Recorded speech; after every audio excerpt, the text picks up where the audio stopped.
At Christmas dinner, my father's voice cracked through the clinking of silverware. Your sister is successful and responsible, unlike you. His words didn't hang in the air. They slammed down, breaking the silence like glass shattering on tile. The laughter at the table stilled. My fork froze midair. Then came the dagger. His face twisted red, veins along his temple straining as he barked. You are a useless person. It's better if you leave this house. His anger wasn't heat. It was fire scorching through the fabric of who I thought I was. My chest tightened, a strange mix of humiliation and clarity pressing hard against my ribs. My sister sat across from me, mascara perfect, lips curved in a faint smile, like she'd been waiting for this coronation. Dad's voice softened as he turned to her. She doesn't need help from anyone. The room spun.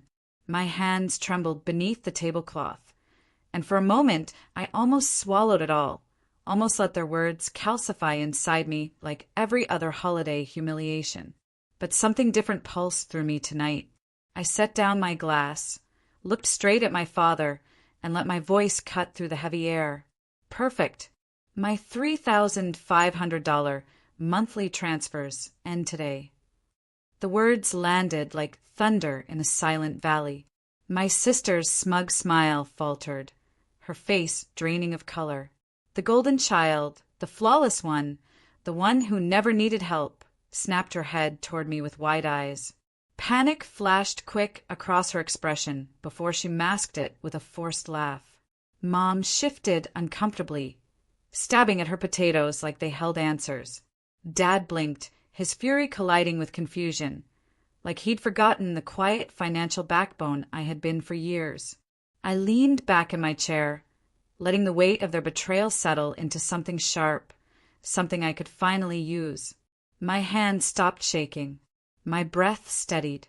Around me, the glow of Christmas lights reflected off ornaments, casting fractured shapes across the table. My sister's perfect facade cracked just for an instant, and I saw the truth. She wasn't untouchable. And as her panic bloomed, I realized I wasn't powerless. This wasn't the end. It was the opening scene. The silence after my words was heavier than the turkey, still sitting untouched in the center of the table. My sister's fork slipped, clattering against her plate. For once, the sound didn't make me flinch. It made me breathe easier. "What do you mean, end today?" she snapped, voice higher than usual, her polished confidence cracking around the edges. Her hand darted to her wine glass, knuckles white as she gripped it like it might anchor her. I tilted my head. Exactly what it sounds like. No more transfers. No more quiet rescues. Dad's jaw clenched. Don't play games at this table. His tone wasn't fury anymore. It was warning, the kind he used when he sensed control slipping through his fingers. But I didn't flinch. I was 27, not the trembling teenager they had once cornered into submission. And I wasn't going to stay small tonight. My sister laughed too loud, brittle. "You're bluffing. You've been sending money for years. You wouldn't just stop. You can't." Her last word cracked on her tongue, and I saw it. The fear she had kept hidden, buried beneath her titles, her curated social media, her endless parade of accomplishments. I leaned forward, elbows on the table. "You told everyone you never needed me. Prove it." Her eyes darted toward Mom. Mom wouldn't meet her gaze. Instead, she stared at the mashed potatoes like they were suddenly fascinating, her lips pressed into a tight line. Dad tried to recover ground. "You're ungrateful. We've tolerated your failures long enough. Don't think one dramatic announcement makes you powerful." But his words rang hollow now. I could hear the tremor beneath them. He knew, deep down, that every perfect holiday gift, every trip my sister bragged about, every bill she pretended to handle had a shadow signature. Mine. The weight shifted in the room. Slow but certain. For the first time, I wasn't the weak one. They were.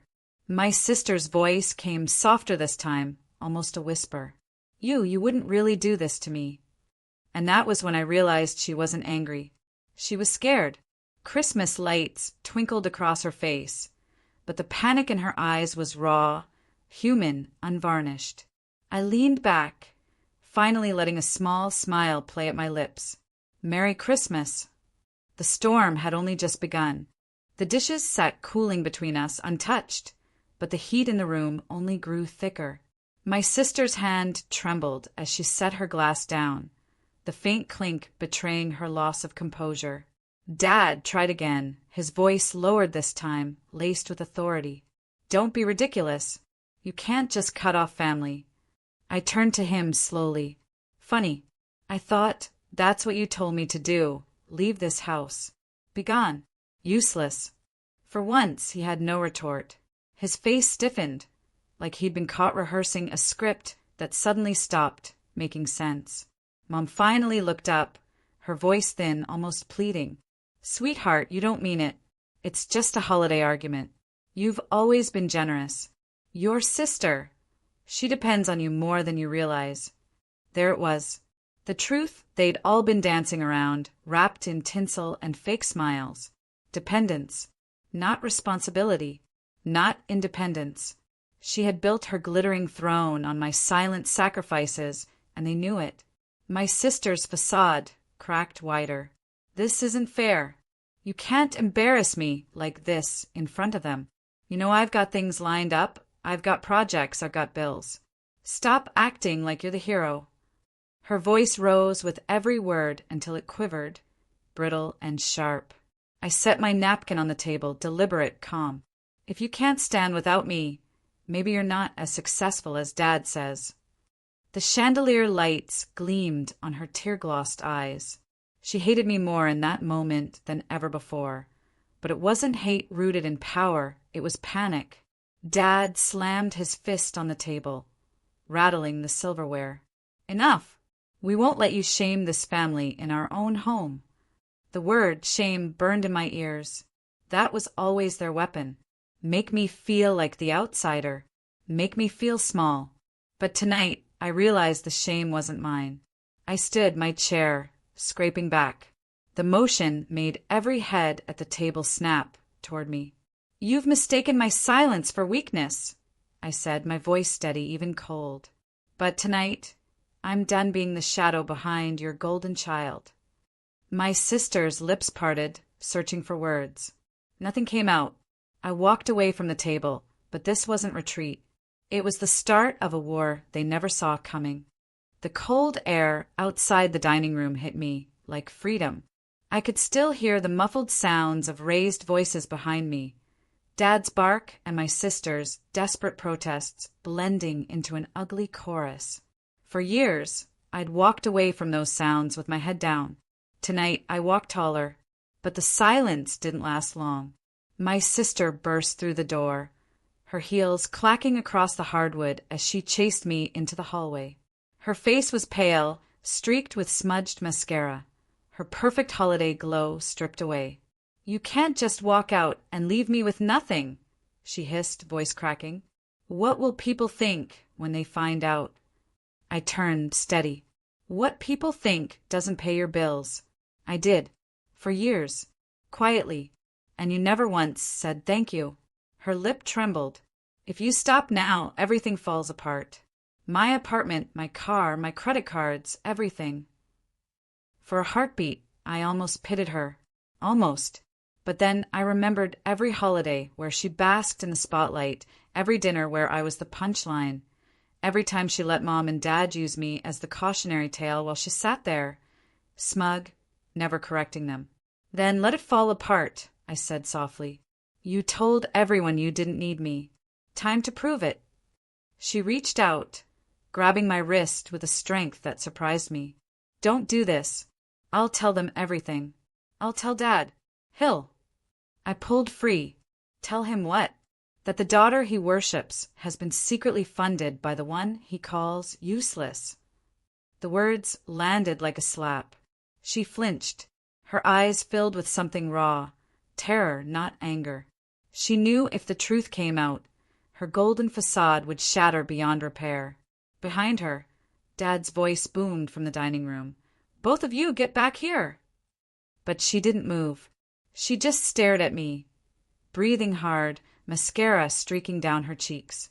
I leaned closer, whispering just enough for her to hear, "Your crown was borrowed, and I'm taking it back." Her grip loosened, her hand falling limp at her side. For the first time in years, she looked smaller than me. The fallout started sooner than I expected. By morning, my phone was buzzing with messages from my mother, long, frantic strings of texts about family unity, and "How could you do this right before the holidays?" None of them asked if I was okay. Not one. Every word was about my sister, about protecting her. Then came Dad's call. I didn't answer the first 3 times, but on the 4th I picked up. His tone was clipped, icy. "We need to talk. This family doesn't air dirty laundry in public." I almost laughed. "Funny. You aired mine last night." A pause. Then, sharp. "Your sister is fragile. You've put her in an impossible situation." I leaned against my kitchen counter, staring out the window at the gray December sky. She put herself there. I just stopped carrying her. He exhaled hard, the sound of a man who wasn't used to being defied. "If you think you can humiliate us and just walk away, you're wrong. We'll make sure people know what kind of daughter you are." The threat wasn't new, but it felt different now, smaller. Because by noon, the calls weren't just from them. Mutual friends were reaching out, curious. Word had already leaked that something went wrong at dinner. My sister must have been panicking, spinning her version before I could speak. I didn't rush to defend myself. Instead, I drafted a message. Not long, not bitter. Just the truth, laid out in clean, undeniable lines. 4 years, I sent my sister $3,500 every month, quietly, to cover her life. Last night, my father declared she never needed anyone, so I stopped. If she truly doesn't need me, she'll be fine. I hit send to the family group chat. Then, after a long breath, I sent it again, to 3 close friends who I knew would let it travel further. By evening, the silence from my parents was deafening. My sister hadn't replied either, but I didn't need their replies. I'd lit a match in the one place they'd never thought I'd dare, the truth, and the flames were already spreading. The retaliation came fast. By the next day, Dad had summoned me to their house as if I were still 16, grounded for breaking curfew. His voice over the phone was clipped, commanding, "Come explain yourself." Now. I didn't rush. I arrived hours later, letting them stew in their own panic. The front door was already open when I walked up, my mother pacing inside, my father stiff in his armchair like a judge on trial day. My sister sat curled in the corner, phone clutched in her hand, eyes red and swollen. Dad didn't waste a breath. "You embarrassed this family. Do you understand what people are saying? Do you understand what this looks like?" I closed the door behind me. "It looks like the truth. For once." His nostrils flared. "You think money makes you powerful? You've ruined your sister's reputation, not to mention your own." I met his glare. I didn't ruin anything. She did when she pretended her life wasn't built on my deposits.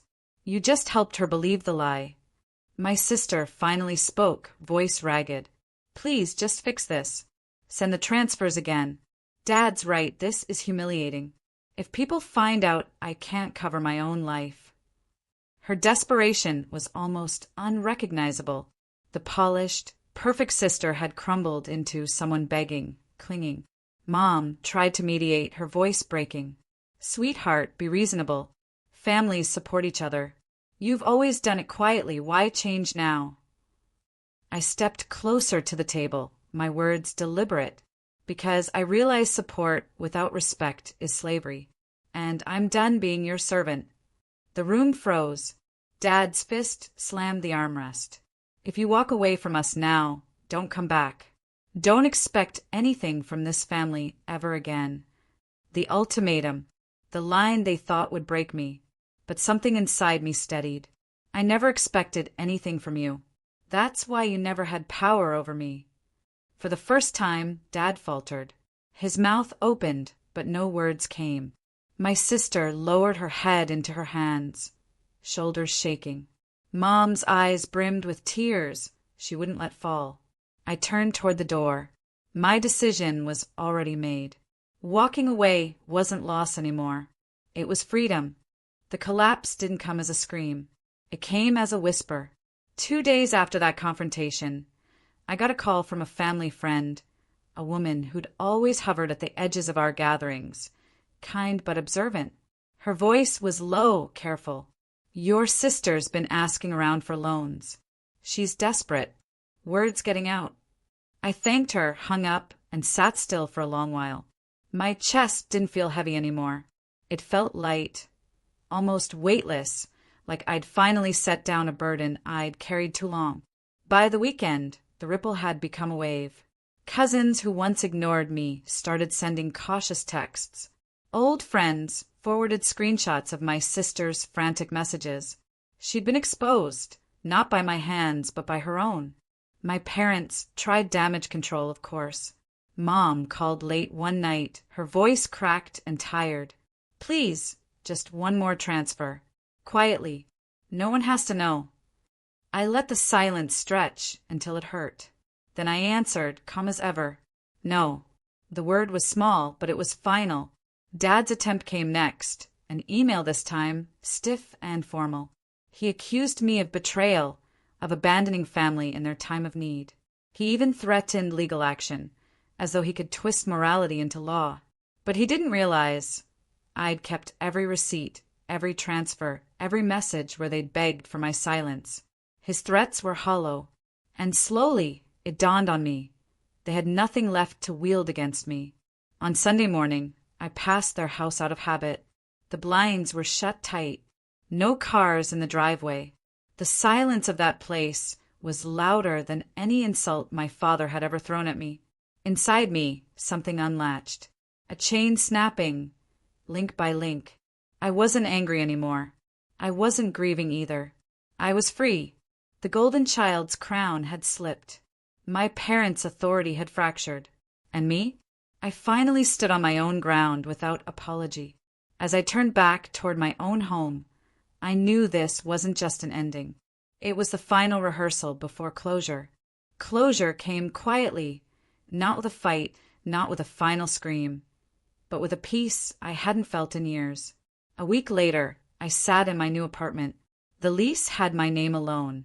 The keys jingled in my own pocket, and every corner of the space whispered one truth. I belonged here on my own terms. The phone buzzed on the counter. Another email from Dad. I didn't open it. Another missed call from Mom. I didn't answer. My sister had gone silent days ago. Her last message nothing but a string of broken sentences begging for one more chance. I brewed coffee and let the smell fill the room, rich and simple. For the first time, I realized I didn't need their approval, their half-hearted love, their constant measuring of me against her. I'd been sustaining them with money, but they'd been feeding on something deeper, my silence. And now both were gone. Instead of sending money to a family that only saw me as an ATM, I opened a new account, one for myself. I invested the first chunk into a small business I'd always dreamed of starting. The rest I set aside for therapy, for travel, for a life that was mine to shape. They had called me useless, unworthy, disposable. But without me, the golden child crumbled, the house of cards collapsed, and the truth spilled out for everyone to see. Family isn't blood alone. Family is respect. Family is reciprocity. And sometimes, family is the one you build for yourself when the old one decides you're not enough. I stepped out onto my balcony that evening, the city lights glowing in the distance like scattered stars. Cold December air brushed my face, but it didn't sting. Not anymore. I whispered into the night, not for them but for me. You tried to bury me under your judgment, under your debt, under your shame. But I rose, higher than you ever thought I could. The words didn't need an audience. The justice was already done.